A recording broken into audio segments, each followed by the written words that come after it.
Nanatiling stable ang presyo ng mga bilihin sa kabila ng bahagyang pagbilis ng inflation nito sa NEDA. Hindi rin daw nakikita ng isang kongresista na red flag ang naitalang inflation. Si Joshua Garcia sa report.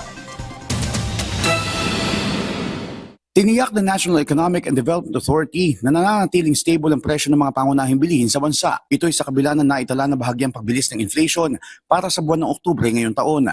Ayon sa NEDA, bagamat bahagyang tumaas ito sa 2.3% noong Oktubre mula sa 1.9% noong Setyembre, stable pa rin ito may tuturing kung ibabase sa target ng gobyerno na 2.0 to 4.0% na inflation rate. Paliwanag naman ng Philippine Statistics Authority o PSA, ang pangunahing sanhi ng bahagyang pagbilis sa inflation ay ang pagtaas ng presyo ng mga pagkain at non-alcoholic beverages, lalo na ang bigas. Ayon kay National Statistician Dr. Dennis Mapa, bungsod din ito ng mga nagdaang kalamidad at maaari pa rin itong maranasan hanggang sa mga susunod na linggo ngayong Nobyembre.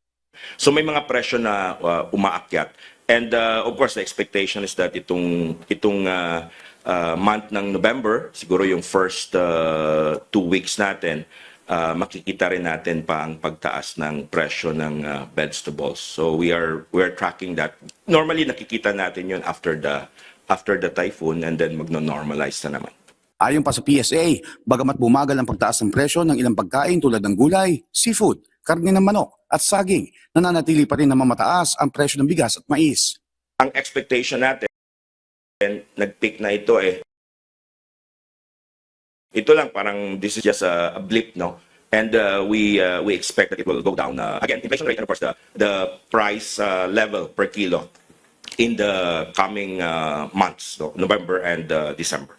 Habang kasama rin sa may malaking ambag sa inflation ang sektor ng pabahay, tubig, kuryente at iba pang fuel products. Giit naman ni Congressman Joey Salceda, hindi niya nakikitaan ng red flag ang datos na ipinapakita ng Oktubre sa inflation rate ng bansa. Sa halip ay malinaw lamang na naipapakita nito na nakabawi na ang ekonomiya sa mga naranasang krisis, partikular sa mga nakaraang taon ng 2022 at 2023. Dagdag pa ni Salceda, malaki rin ang naitulong ng mga polisiya ni Pangulong Ferdinand R. Marcos Jr.